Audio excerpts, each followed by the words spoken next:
Hello बच्चों, आज हम पढ़ने जा रहे हैं rigid body and its centre of मास।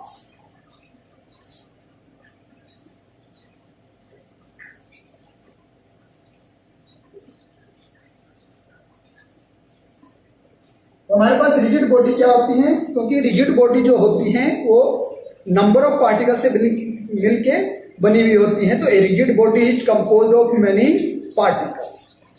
और क्या करते हैं, जब इसके ऊपर हम कोई भी एक्सटर्नल फोर्स अप्लाई करते हैं तो ये अपनी क्या जो इनकी जो शेप होती है या कॉन्फ़िगरेशन होती है उसको चेंज नहीं करती।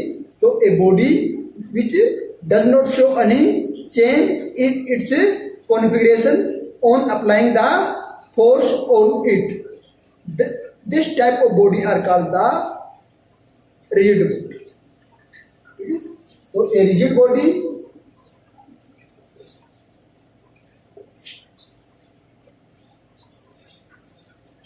have many parts,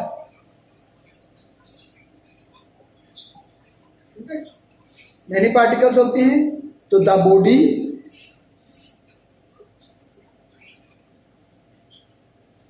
does not show any change in its configuration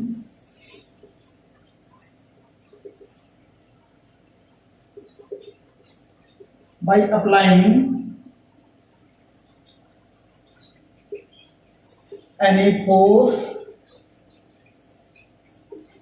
on it।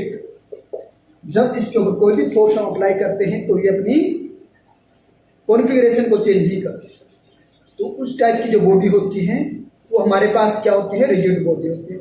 कोई भी ऐसी बॉडी नहीं है जो परफेक्टली रिजिड हो। यदि उसके ऊपर यदि हम कोई भी फोर्स अप्लाई करते हैं तो उसके अंदर कोई ना कोई चेंज आता है। लेकिन हम रिजिड बॉडी को मान के चलते हैं कि हमारे पास रिजिड बॉडी जो होती है तो उसके ऊपर हम कोई भी एक्सटर्नल फोर्स अप्लाई करते हैं तो वो अपनी कॉन्फ़िगरेशन चेंज नहीं करते, ठीक है।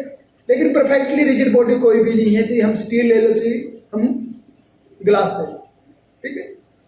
तो हमारे पास क्या है, कोई भी रिजिड बॉडी है उसके ऊपर एक्सटर्नल फोर्स अप्लाई करते हैं तो वो अपनी कॉन्फ़िगरेशन चेंज नहीं होती। एक्सपेरिमेंटल हम यही लेते हैं।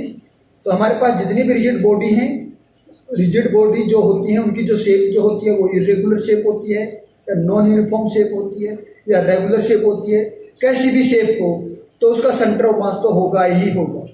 हमारे पास कोई भी रिजिड बॉडी है तो उस रिजिड बॉडी का सेंटर ऑफ मास तो होगा ही होगा।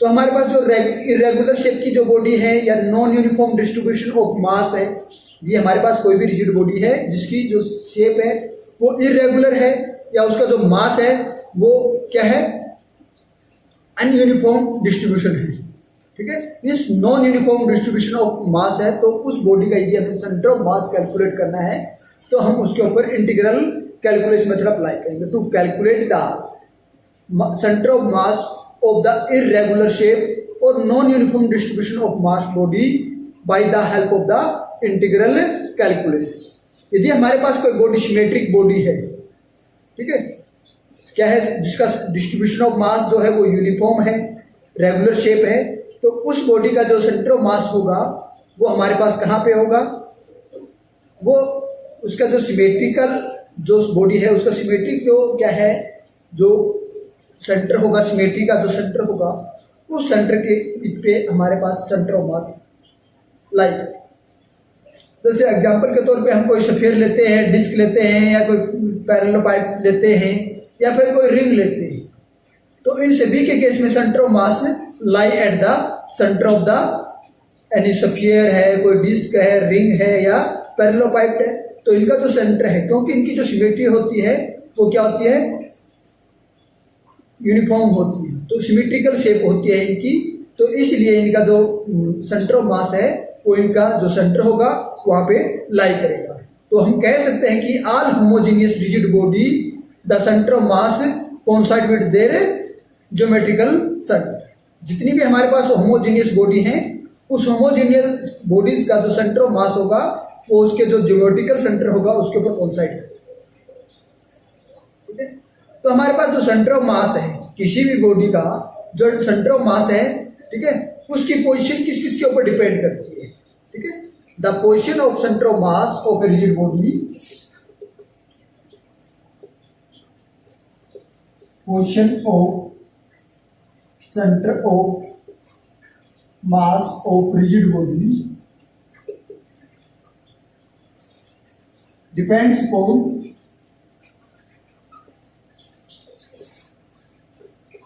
ठीक है, किस किस के ऊपर डिपेंड्स करती है? एक तो करती है the geometrical shape of the body, पहला है उसकी ज्योमेट्रिकल शेप क्या है, ठीक है।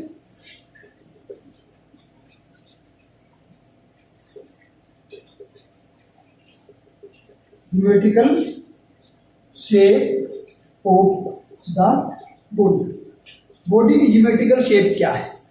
दूसरा किसके ऊपर डिपेंड करती है? The distribution of the mass in the body, the distribution of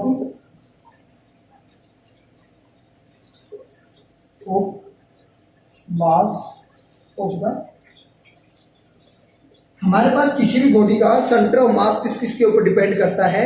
centre of mass की पोजीशन किस किस के ऊपर डिपेंड करती है? एक तो करते हैं geometrical shape of the body, body की ज्योमेट्रिकल शेप क्या है।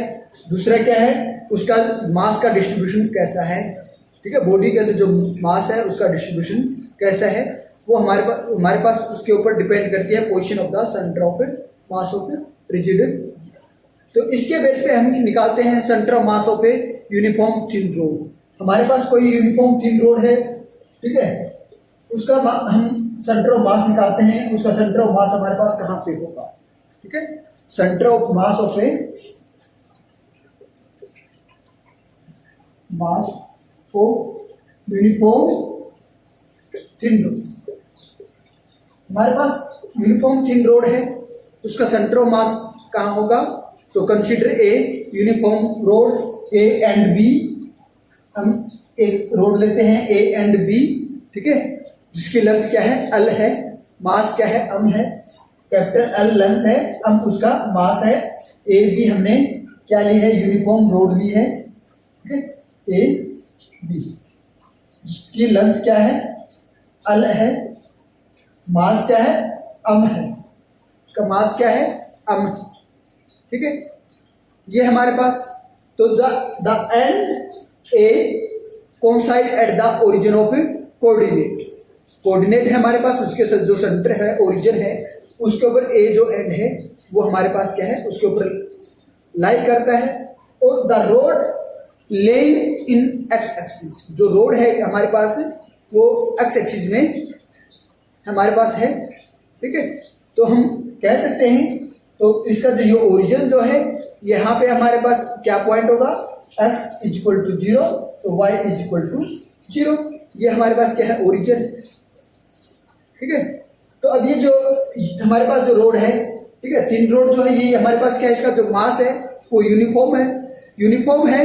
तो हम कह सकते हैं कि जो रोड है हमारे पास नंबर ऑफ एलिमेंट से मिलकर बनी हुई है। ये हमारे पास क्या है? ऐसे नंबर ऑफ एलिमेंट से मिलकर बनी हुई है। तो इसमें से हम कोई भी एक एलिमेंट ले लेते हैं।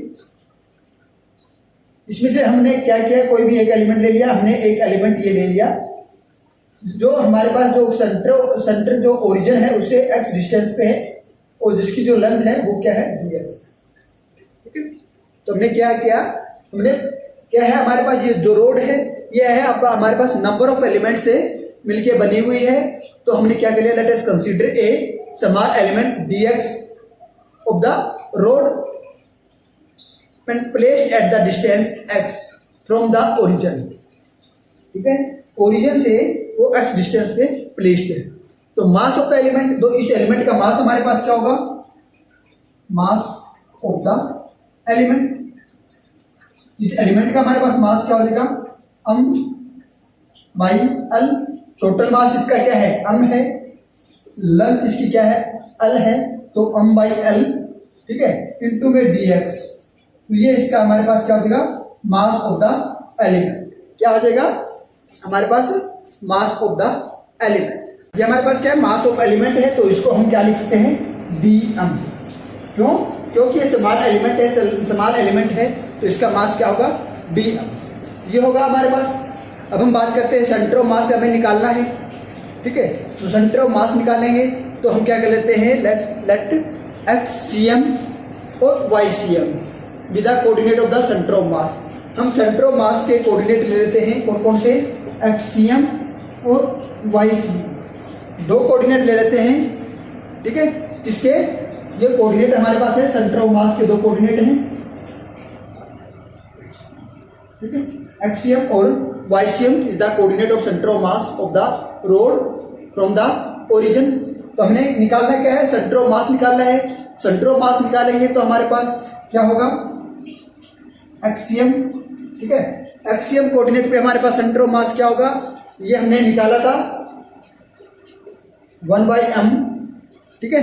इंटीग्रेशन कहां से कहां तक होगा इसका इंटीग्रेशन, 0 to L इसकी लेंथ जो है वहां से वहां तक, और इसकी जो डिस्टेंस क्या है, x है, x d हम, ठीक है, ये हो जाएगा। अब bm हमारे पास क्या है, ये है, तो XCM हम फाइंड आउट करेंगे, तो 1/m integration x 0 to L x dm की वैल्यू हम पुट कर देते हैं m/L dx, ठीक है। तो m/L को बाहर ले आते हैं, ये हमारे पास क्या हो जाएगा, XCM equal to 1/m m/L integration 0 to L x into dx। अब से m कैंसिल होगा, तो 1/L 0 to L integration x dx का हम इंटीग्रेशन करते हैं तो हमारे पास क्या आएगा, 1/L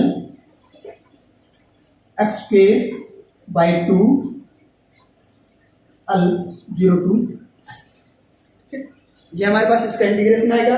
अब लिमिट पुट कर देते हैं, लिमिट पुट करेंगे तो हमारे पास क्या हो जाएगा, L square 1/L into L square by 2 minus 0, ये हमारे पास क्या हो जाएगा, L square by 2L, L से L कैंसिल, तो ये हमारे पास आया L/2। तो x जो कोऑर्डिनेट था हमारे पास, x एक्सिस में सेंटर ऑफ मास का XCM कोऑर्डिनेट था, ठीक है। XCM जो कोऑर्डिनेट था वो हमारे पास क्या है, L/2। अब हम YCM कोऑर्डिनेट हम फाइंड आउट करते हैं। YCM हमारे पास कोऑर्डिनेट है, तो YCM कोऑर्डिनेट की बात करते हैं। YCM कोऑर्डिनेट हमारे पास सेंटर ऑफ मास का कोऑर्डिनेट जो है YCM वो हमारे पास होगा, तो वो हमारे पास क्या हो जाएगा, 1/m इंटीग्रेशन 0 to, ठीक है। अब कहां से कहां तक होगा, ठीक है, तो इसकी x एक्सिस y एक्सिस में तो है ही नहीं, तो इसके लिमिट हम यूज नहीं करते, y d, ठीक है, ये है। तो हमारे पास y एक्सिस में तो है ही नहीं, है केवल x एक्सिस में है, तो x एक्सिस में है तो हम इसको क्या हो जाएगा, YCM सेंटर ऑफ कोऑर्डिनेट हमारे पास क्या हो जाएगा, 0, ठीक है। सेंटर ऑफ कोऑर्डिनेट 0 हो जाएगा तो हम क्या कह सकते हैं, it means centre of mass of the thin road AB जो रोड है क्या है, the centre of mass of the thin road AB lie at the point L/2 0। तो सेंटर ऑफ मास हमारे पास कहाँ लाई करेगा, L/2 0, ठीक है, यहाँ पे लाई करेगा, ठीक है। तो हमारे पास हम क्या कह सकते हैं, centre of mass of thin road AB lie at point L/2 0, that is Midway between the road A and B। इस टोटल लेंथ L है तो उसकी हाफ हो जाएगी 2, तो वो क्या है, एग्जैक्ट मिडवे, ठीक है। तो हमारे पास क्या है, the centre of mass of the road AB lie Midway between its and A and B। A और B जो इसके एंड है उसके बिल्कुल बीच के अंदर हमारे पास सेंटर ऑफ मास लाई करेगा थिन रोड। ये तो हमने थिन रोड की बात की थी। इसी तरह हम centre of mass of the circular ring, disc या स्फीयर की बात करते हैं, ठीक है। तो हमारे पास क्या है, सर्कुलर रिंग है या डिस्क है या स्फीयर है, उसकी जो शेप जो होती है वो क्या होती है, सिमेट्रिकल होती है, ठीक है। इसी तरह हम बात करते हैं centre of mass of the ring, sphere, ठीक है, सेंटर ऑफ मास ऑफ, ठीक है, रिंग, डिस्क, स्फीयर, ये सभी जो हमारे पास बॉडी है, तो हमारे पास क्या है, इनकी जो शेप होती है वो सिमेट्रिकल शेप होती है। ठीक है, ये सभी जो तीनों बॉडी जो है हमारे पास क्या है, सिमेट्रिकल बॉडी है। तो इनका जो ईच बॉडी है जो सिमेट्रिकल अबाउट ए पॉइंट। ठीक है, किसी भी पॉइंट के प्रति इसकी जो सिमेट्री है वो हमारे पास क्या होगी, सेम होगी। तो which is the centre of symmetry. ठीक है, वो उसका क्या होगा, सेंटर ऑफ सिमेट्री होगी। तो centre of mass of the respective body हमारे पास क्या होता है, जितनी भी बॉडी है, ठीक है, उसका जो सेंटर ऑफ मास क्या होगा, the centre of the body. ठीक है, तो हमारे पास सर्कुलर रिंग है, डिस्क है या स्फीयर है, वो तीनों जो बॉडी है वो स्फेरिकल, ठीक है, स्फेरिकल बॉडी है और सिमेट्रिक बॉडी। तो ईच बॉडी है जो symmetric about A point which is the centre of symmetry. ठीक है, तो हमारे पास एक पॉइंट जो है, उस पॉइंट के चारों ओर इन बॉडीज की क्या है, सिमेट्री है, और वो पॉइंट जो है वो सिमेट्री का सेंटर पॉइंट है। तो सेंटर ऑफ मास जो है वो उस पॉइंट के ऊपर लाई करेगा। ठीक है, ये हमारे पास, यदि हम कोऑर्डिनेट सिस्टम की बात करते हैं, ये हमारे पास कोऑर्डिनेट है एक्स वाई और जेड। ये हमारे पास एक्स वाई और जेड कोऑर्डिनेट है। ठीक है, ये उसका ओरिजिन है जहाँ पे हमारे पास 0 0 0 कोऑर्डिनेट है। ठीक है, तो हम बात करते हैं यदि हमारे पास कोई सेंटर है, वो यहाँ पे, जैसे हमने क्या है, रिंग को या इसको स्फीयर को या डिस्क को हमने ऐसे रख दिया, एक्स एक्सिस और वाई एक्सिस। ये इसका क्या है, वो पॉइंट है जहाँ पे इसकी सिमेट्री क्या है, सिमेट्री जो है उसके सेंटर पॉइंट है। ठीक है, तो ये यहाँ से एक्स एक्सिस में क्या है, आर, क्योंकि R is the radius of the ring, disc या स्फीयर, और इधर भी ये रेडियस तो थ्रू आउट सेम रहती है, तो आर है। ये जो पॉइंट होगा हमारे पास, यहाँ हमारे पास क्या हो जाएगा, आर। तो इस केस में हमारे पास क्या है, if the R is the radius of the circular ring, disc और स्फीयर, तो centre of mass lie at the C. ठीक है, व्हिच कोऑर्डिनेट इज आर, जिसके सी के ऊपर लाई करेगा, जिसके कोऑर्डिनेट क्या है, आर। यदि हमारे पास यही हमारे पास जो स्फीयर या रिंग है या डिस्क है, ये हमारे पास क्या होती है, अलोंग द वाई एक्सिस होती। ठीक है, क्या है, अलोंग द वाई एक्सिस, जो इसका सिमेट्रिकल जो पॉइंट है वो वाई एक्सिस पे लाई करता, तो वाई एक्सिस पे लाई करता, तो ये इसकी बॉडी होती है। ठीक है, ये होती, तो यहाँ से यहाँ तक इसकी जो क्या है, आर है। ठीक है, ये जो डिस्टेंस है यहाँ से यहाँ तक की क्या है, इसकी जो रेडियस है वो इसकी रेडियस। ठीक है, ये और एक्स एक्सिस में तो कुछ है नहीं, 0 है, तो इसके कोऑर्डिनेट क्या हो जाते हैं, 0 और आर। ठीक है, इसके कोऑर्डिनेट होते हैं। If the origin lie at Y axis, if the origin origin तो हमारे पास ये है, तो ओरिजिन लाई एट ए। ठीक है, ए हमारे पास फिर हमने एक पॉइंट ले लिया, origin lie at A, then the centre of mass lie at Y axis. तो हमारे पास सेंटर ऑफ मास है वो वाई एक्सिस पे लाई करता है eight C1, which coordinate is 0 होगा। ठीक है, अब हमारे पास क्या है, यही चीज ये हमारे पास क्या है, वाई एक्सिस पे, और इसका सेंटर क्या है, यहां होता, ये हो हमारे पास ये बॉडी होती, ये इसकी क्या है, रेडियस है, ये आर है। ठीक है, तो हम ये इसका बी पॉइंट करते हैं सेंटर का, इसके स्फीयर का या डिस्क का। यदि हमारे पास कोई डिस्क है, उसका जो बी पॉइंट है लाई द ओरिजिन के ऊपर लाई करता, तो इसका जो सेंटर ऑफ मास जो है at C2 on the X axis, जो इसका सेंटर ऑफ मास है वो C2 पे होता, जो एक्स एक्सिस पे, और इसके कोऑर्डिनेट क्या होते हैं, R एंड 0 इसके कोऑर्डिनेट होते हैं, क्योंकि वाई एक्सिस में तो है, ये इसके कोऑर्डिनेट होते। ठीक है, ये तो हमारे पास क्या था कि कोई रिंग है, कोई डिस्क है, कोई उसका स्फीयर है, तो उसका सेंटर ऑफ मास कहाँ पे लाई करता है, सेंटर ऑफ मास उसका क्या है, जो सेंटर है, क्या है उसका ज्योमेट्रिकली जो उसका स्फीयर का या रिंग का या डिस्क का जो सेंटर पॉइंट है, ठीक है, उसके ऊपर उसका सेंटर ऑफ मास लाई करेगा। ठीक है। इसी तरह हम बात करते हैं ट्रेंगुलर लेमिना की बात करते हैं, ठीक है। इसी तरह हम ट्रेंगुलर लेमिना की बात करते हैं। कोई भी हमारे पास ट्रेंगुलर है, ठीक है, ये हमारे पास क्या है, एक ट्रेंगल है, ठीक है। तो इस ट्रेंगुलर का जो सेंटर, ये सिमेट्रिक ट्रेंगल है, ठीक है, centre of mass of a uniform triangular lamina, ठीक है। ये ट्रेंगुलर है, ट्रेंगुलर लेमिना है जो कि यूनिफॉर्म है, ठीक है। यूनिफॉर्म है तो इसकी सिमेट्रिक होगी, तो इसका जो सेंटर ऑफ मास होगा वो क्या होगा, ठीक है। तो its centre of mass is the centroid, ठीक है, ऑफ द ट्रेंगल, ट्रेंगल के सेंट्रोइड पे होगा। सेंट्रोइड हम कैसे निकालेंगे, तो पहले हम क्या करेंगे, इसका जो हमारे पास ये जो इसकी साइड है ट्रेंगल की, इन साइड का मीडियन निकालते हैं, ठीक है, मिड पॉइंट निकालते हैं, इन साइड्स का मिड पॉइंट लगाते हैं। इसका मिड पॉइंट ये है और इस मिड पॉइंट को इसके अपोजिट एंगल जो कॉर्नर है उसके साथ मिला देते हैं। इसका मिड पॉइंट ये है तो इसका इसके साथ मिला देते हैं, तो इसका मान लीजिए ये है, ये इसके साथ हम मिला देते हैं, ठीक है। तो ये जहाँ पे ये इसका सेंट्रोइड बनेगा, ठीक है।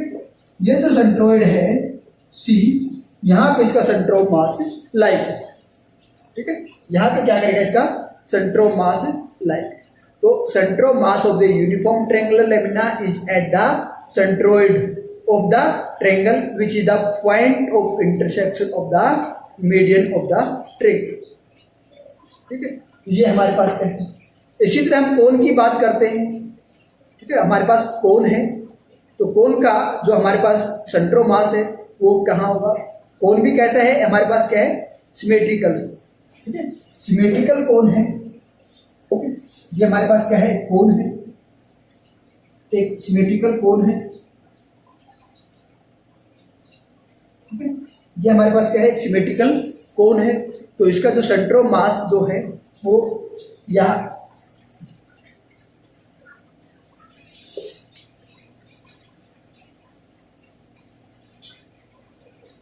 ये इसका जो सेंट्रोइड है यहाँ पे लाई है, ठीक है। ये कैसे निकलेगा, ठीक है। तो हम इसको क्या कहते हैं, कंप्लीट लेंथ मान लेते हैं, ठीक है। ये जिसकी हाइट क्या है, h, ठीक है, h है, तो इसका 3/4 जो है h का, जो 3/4 है ये 3h/4 पार्ट ये है, और ये जो पार्ट है इसका h/4 पार्ट, ठीक है। ये क्या है, h/4 पार्ट है, नीचे का जो पार्ट है इसका h/4 है, ऊपर का जो पार्ट है वो 3h/4 पार्ट है। तो यहाँ पे इसका सेंट्रोइड हो, तो ये हमारे पास क्या है, centre of mass of the solid symmetrical कोण, ठीक है।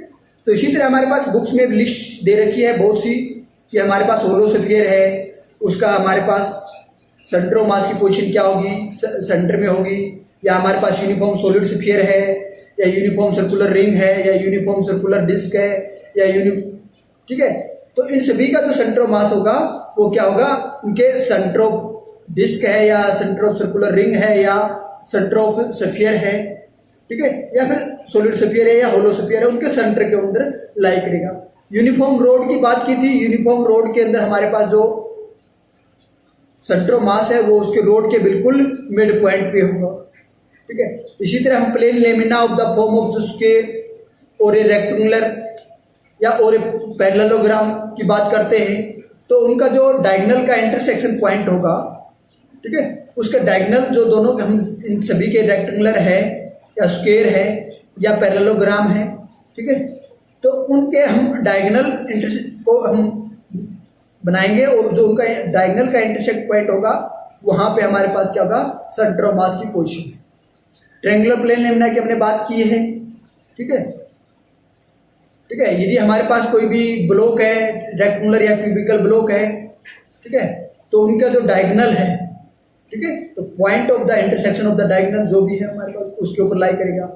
होलो सिलेंडर की बात करते हैं, होलो सिलेंडर में हमारे पास जो mid point of the axis of cylinder, cylinder का जो एक्सिस है उसका मिड पॉइंट जो भी होगा वहां पे लाई करेगा, सॉलिड सिलेंडर की बात करते हैं तो भी हमारे पास क्या है, एक्सिस ऑफ सिलेंडर के मिड पॉइंट के ऊपर लाई करेगा। ठीक है, कोन और पिरामिड की हमने अभी बात की है। ठीक है, तो ये हम किसी भी बॉडी का पोजीशन ऑफ सेंटर ऑफ मास हम फाइंड आउट कर सकते हैं। तो हमारे पास जो सेंटर ऑफ मास है, हमारा किसी भी बॉडी का सेंटर ऑफ मास हम पोजीशन हम फाइंड आउट करते हैं, उसके लिए हमारे पास क्या क्या पॉइंट होने जरूरी है। ठीक है, एक तो हमारे पास position of centre of mass of the system is independent of the choice of coordinates. ठीक है, जैसे कि हमने जो सॉलिड सर्कुलर रिंग, डिस्क और स्फीयर का केस लिया था, उसकी बात करते हैं तो वहां पे हमारे पास क्या थी, कोऑर्डिनेट सिस्टम हमने लेके चलता है। हमने एक बार केवल y कोऑर्डिनेट पे रखा था, एक बार हमने केवल x कोऑर्डिनेट पे रखा था और xy कोऑर्डिनेट पे भी रखा था। तो तीनों पे हमारे पास क्या, जो उसका जो पोजीशन थी सेंटर ऑफ मास की, वो क्या थी, exact centre of the disc या रिंग या सर्किल। ठीक है, तो हम कह सकते हैं कि the position of the centre of mass of the system is independent of the choice of the coordinate system. दूसरा पॉइंट क्या है, the position of the centre of mass depend on the shape of the shape and size of the body. ये हमने पहले ही discuss कर लिया है। और दूसरा और क्या पॉइंट है इसमें, और डिस्ट्रीब्यूशन ऑफ मास। ठीक है, तो position of the centre of mass depend upon the shape and size of the body and the distribution of mass. ठीक है, तो वो हमारे पास जो उसकी वजह से चाहे हमारे पास जो सेंटर ऑफ मास है बॉडी के अंदर लाई करे या आउटसाइड ऑफ द बॉडी के ऊपर लाई करे, तो वो हमारे पास सेंटर ऑफ मास डिपेंड करेगा किसके ऊपर, distribution of mass, shape and size of the body. तो नेक्स्ट पॉइंट की हम क्या बात है, हमारे पास centre of mass change its position only under the translatory motion. ठीक है, तो सेंटर ऑफ मास क्या करता है, centre of mass change its position only, इसकी पोजीशन कब चेंज करता है, change its position only under the translatory motion. जब ट्रांसलेटरी मोशन है तो उसी केस में हमारे पास इसकी पोजीशन चेंज होती है। तो there is no effect of rotatory motion, rotatory motion के अंदर कोई भी इफेक्ट नहीं पड़ता on the centre of mass of a body. Centre of mass of body के ऊपर कोई भी इफेक्ट नहीं पड़ता, कब, जब हमारे पास रोटेटरी मोशन हो। केवल ट्रांसलेटरी मोशन है तो ही उसके ऊपर इफेक्ट पड़ेगा। The concept of centre of mass proves that the law of mechanics. ठीक है, जो सेंटर ऑफ मास का जो कॉन्सेप्ट है वो हमारे पास जो मैकेनिक्स जो लॉ है उसको प्रूव करता है। ठीक है, तो क्योंकि हमारे पास मैकेनिक्स का लॉ पॉइंट मास के लिए था, तो मैकेनिक्स लॉ मैक्रोस्कोपिक बॉडीज के लिए नहीं होता है। ठीक है, तो concept of centre of mass prove that the law. If we know centre of mass of different parts of the system, जैसे हमारे पास कोई सिस्टम ये है, तो हमें पता है कि हमारे पास ये सिस्टम, ये पार्ट है, इस पार्ट का सेंटर ऑफ मास यहाँ पे है, एक पार्ट ये है, इसका सेंटर ऑफ मास यहाँ पे है, एक पार्ट ये है, इसका सेंटर ऑफ मास ये है। इसी तरह हमने अलग अलग पार्ट में इसका सेंटर ऑफ मास का पता है, तो सेंटर ऑफ मास के बेस पे हम इसका कंप्लीट बॉडी का सेंटर ऑफ मास भी निकाल सकते हैं। इस पार्ट का पता है तो इस पार्ट को हम क्या मान लेंगे, पार्टिकल मान लेंगे। इस पार्ट को हम एक पार्टिकल, जो जितने भी पार्ट्स जो है, जितने भी हमारे पास सेंटर ऑफ मास पार्ट जो हैं, उसको हम क्या कर लेंगे, एक सिंगल पार्टिकल मान के चलेंगे और उस पार्टिकल के बेस पे इसका centre of mass find out. ठीक है, तो if we know the centre of mass of different part of the system and their masses, we can get the combined centre of mass of the body by treating various part as a point object whose mass are concentrated their respect to the center of mass। ठीक है, तो हमारे पास छोटे छोटे part के रूप में भी है, तो हम उसको सेंटर ऑफ मास भी निकाल। अब हम बात करते हैं motion of the centre of mass. जो हमारे पास सेंटर ऑफ मास हमने अभी फाइंड आउट किया है, तो इसकी मोशंस क्या है। ठीक है,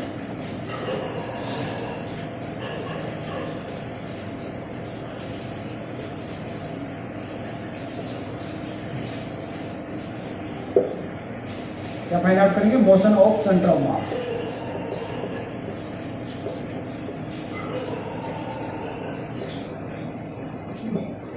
तो motion of centre of mass की मोशंस क्या होगी, हमें पता है ठीक है। हमारे पास जो पोजीशन वेक्टर आर है, सेंटर ऑफ मास का पोजीशन वेक्टर कैपिटल आर हमने निकाला था, ठीक है। तो ये हमारे पास क्या होता है, ऑफ सेंटर ऑफ मास, ठीक है। We know that the position vector of centre of mass of a system of n particle, ठीक है। अन पार्टिकल का हमारे पास सिस्टम है, उस सिस्टम का हमारे पास हमें पोजीशन वेक्टर हमें पता है, ठीक है। पोजीशन वेक्टर हमें पता है तो वो क्या होता है 1/m, ठीक है, summation I1 to n mi r, ये होता है हमारे पास, ठीक है। तो कोई वेक्टर की बात करते हैं तो ये है हमारे पास, तो इस m को हम इधर ले आते हैं तो हमारे पास क्या हो जाएगा, m r equal to I equal to 1 m i r i, ये हो जाएगा, ठीक है। ये हो जाएगा तो m r को हम क्या लिख सकते हैं, ठीक है, इसको क्या लिख सकते हैं, m1 r1 plus m2 r2 plus m3 r3 सो mn rn, ये लिख सकते हैं इसको, ठीक है, ये लिख सकते हैं। तो हमारे पास जो मास है m1 m2 m3 mn, जो हमारे पास मास है m1 m2 m3 and mn, जो मासेज है हमारे पास of the board do not change with respect to time, जो टाइम हमारे पास चेंज होता है तो उसके रिस्पेक्ट में हमारे पास ये जो मासेज है, पार्टिकल के मास जो है ये चेंज नहीं होते, इसको ये चेंज नहीं होते तो हम क्या करते हैं, इसको डिफरेंशिएट कर देते हैं विद रिस्पेक्ट टू टाइम। इसको हम with respect to time differentiate करेंगे तो हमारे पास क्या हो जाएगा, equal to m1 dr1 on dt plus m2 dr2 by dt plus so on mn drn upon dt। ये हमने क्या कर दिया, इसको डिफरेंशिएट कर दिया, तो we know dr1 upon dt equal to velocity of particle first, dr2 on dt is velocity of second particle, d capital R upon dt is the velocity of center of mass, ठीक है। v1 हमारे पास क्या है, velocity of first particle, v2 हमारे पास क्या है, velocity of the second particle, and capital v हमारे पास क्या है, ठीक है, वेक्टर है, इसको हम कैपिटल v जो हमारे पास क्या है, velocity of centre of mass of the system of particle, ठीक है। जो हमारे पास सिस्टम ऑफ पार्टिकल है उसका सेंटर ऑफ मास जो है उसकी वेलोसिटी है कैपिटल ये है, तो ये चीज हम यहाँ पे लिख सकते हैं।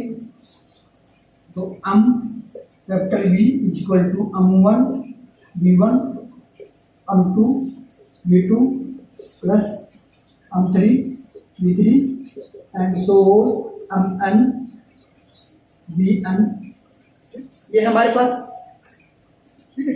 तो अब अगेन हमारे पास क्या है, टाइम के साथ जो मास है वो चेंज नहीं होगा तो हम फिर इसको इंटीग्रेट डिफरेंशिएट कर देते हैं, फिर डिफरेंशिएट करेंगे तो हमारे पास क्या हो जाएगी, with respect to time m1 v1 dt m2 dv 2 upon dt m3 dv3 upon dt plus mn dvn upon dt, ने कर दिया। अब हमारे पास dv upon dt हमारे पास क्या होता है, ठीक है, dv upon dt हमारे पास rate of change of velocity हमारे पास क्या होती है, एक्सेलरेशन होती है, ठीक है। तो dv1 upon dt is the acceleration of first particle, dv2 upon dt is acceleration of second particle, d capital V upon t is equal to acceleration A, acceleration of the center of mass of the system of particle, ठीक है। ये हमारे पास है, तो अब इसको हम क्या कर देते हैं, यहाँ पे पुट कर देते हैं, ठीक है, यहाँ पे पुट कर देते हैं। तो इसको भी हम कैपिटल ए मान लेते हैं, वेक्टर है तो इसके ऊपर वेक्टर लगाएंगे, ठीक है, वेक्टर है तो एक्सीलरेशन हमारे पास क्या वेक्टर होता है, ये है हमारे पास। तो इसको हम इसके अंदर पुट कर देते हैं, हम a equal to m1 a1 plus m2 a2 m3 a3 plus so on mn a, ठीक है, ये हो जाएगा। अब हमें पता है, ठीक है, m1 a1 हमारे पास क्या है, फोर्स F1 एक्सटर्नल फोर्स क्या है, ठीक है, m1। अब यदि न्यूटन्स लॉ की बात करते हैं तो हमारे पास क्या हो जाएगा, according to Newton's law m1 a1 is equal to vector sum of all force acting on the first particle. जो पहला पार्टिकल है उस पार्टिकल के ऊपर जितने भी फोर्स लगे हुए हैं उसका वेक्टर सम हो जाएगा हमारे पास, ठीक है। इसी तरह ये हो जाएगा vector sum of the all forces on second particle. इसी तरह हमारे पास क्या हो जाएगा, m3 a3 vector sum of all forces acting on the third particle. उसी तरह हमारे पास ये हो जाएगा अब vector sum of all forces acting on another particle. तो इसको हम क्या लिख सकते हैं, हम a equal to F1 plus F2 plus F3 plus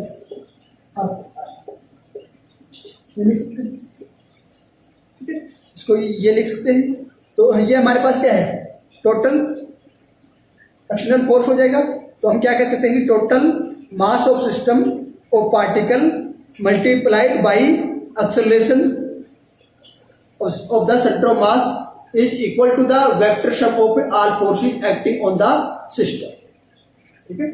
तो हमारे पास क्या है, जो total mass of the system, total mass of system and multiplication by acceleration of the centre of mass is equal to the vector sum of all force acting on the system, ठीक है। तो हमारे पास जो ये जो forces हैं will external forces act by agency which is outside the system. ये हमारे पास क्या है, जो भी फोर्सेज है हमारे पास क्या है, एक्सटर्नल फोर्सेज। ये जो फोर्सेज है हमारे पास क्या है, एक तो एक्सटर्नल एजेंसी के द्वारा लगाए गए हैं, एक दूसरा इंटरनल फोर्स है। तो इंटरनल जो फोर्स है वो हमारे पास क्या हो जाएगा, equal and opposite according to Newton's third law. जो इंटरनल जो फोर्स होता है पेड़ के अंदर क्या होता है, कैंसिल आउट हो जाता है, क्योंकि जो पेड़ में हम लेते हैं तो वो इक्वल एंड अपोजिट होता है, तो वो कैंसिल आउट हो जाता है। तो ये हमारे पास जो फोर्स होता है ये हमारे पास total due to external force. तो इंटरनल फोर्स का तो कंट्रीब्यूशन 0 हो जाता है, तो हमारे पास जो कंट्रीब्यूशन होता है वो क्या होता है, एक्सटर्नल फोर्स का होता है। तो हमारे पास हम एक इसके बराबर हो जाएगा